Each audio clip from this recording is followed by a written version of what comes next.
Hi guys, ito pala ang before and after ng pag-DIY pintura ko. At siguradong mapapansin nyo ang malaking pagbabago. Mula sa pagtatanggalan ng mga wall sticker, pinaganda ko na ang kusina namin. Kaya samahan nyo ako habang pinapaganda at binibigyang buhay ang kusina namin hanggang sa maging mas maaliwalas at mas masayang lugar para sa pamilya. Ganito muna ang itsura ng kusina namin bago ko simulan ang pagbabago. Makikita nyo na halos nagtatanggalan na ang mga wall sticker at medyo hindi na maganda tingnan. Kaya naisip ko panahon na para tanggalin lahat ng ito at palitan ng mas matibay at mas maayos na pintura. Tinuklap ko na ang mga wall sticker at sa totoo lang hindi naman pala ganoon kadikit ang nabili kong wall sticker, kaya malaking pasalamat ko na rin dahil hindi ako nahirapang alisin isa-isa. Habang tinatanggal ko, mas lalo ko nare-realize na mas maganda talaga kung pintura lang ang ilagay. Mas matibay, mas malinis tingnan at mas matagal bago masira. Kaya ganado akong tapusin ang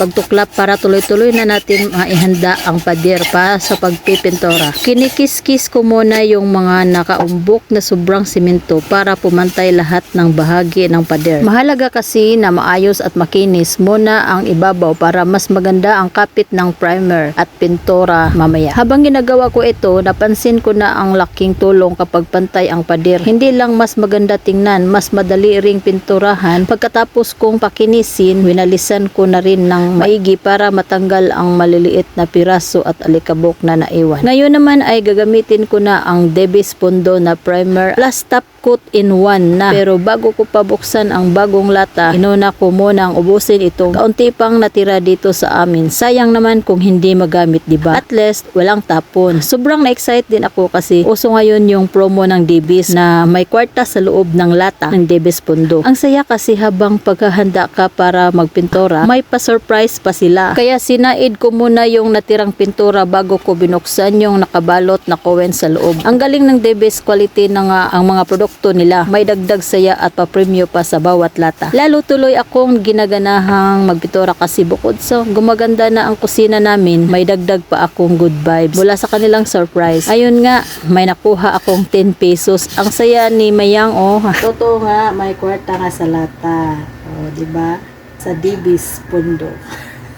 Pagkatapos ay nagbukas na rin ako ng bagong lata ng Debis Pondo para tuloy-tuloy na ang pagpipintura. Sa talaga sa mga dahilan kung bakit kami napabili ng Debis ay dahil nakita namin sa mga vlogs ni Kadudong Jismi yung ganda ng resulta ng pagpipintura gamit ang mga Debis product. At hindi lang sa video, nakita rin namin mismo sa personal ang kalidad ng gawa niya, kaya na-inspire kaming subukan din sa kusina namin. Ang kagandahan pa ng sa Debis Pondo, maputing maputi talaga siya at tama nga yung sabi ni Kadudong, isang pahid pa lang nakaka-over na agad ng kaputian na ang pader. Kaya sulit talaga. Sa totoo lang, wala pang ang kisame itong bahay namin, pero iyon na ang susunod naming project kapag nakaluwag na sa budget. Step by step lang muna. At habang nagkukukot ako ng Debis Pondo sa buong kusina, na-realize ko na hindi pala ganoon kadali ang pagpintura. Nakakangalay din sa braso at balikat, pero ang saya pa rin kasi DIY ito. Nakakatipid kami sa labor at mas masaya dahil sariling effort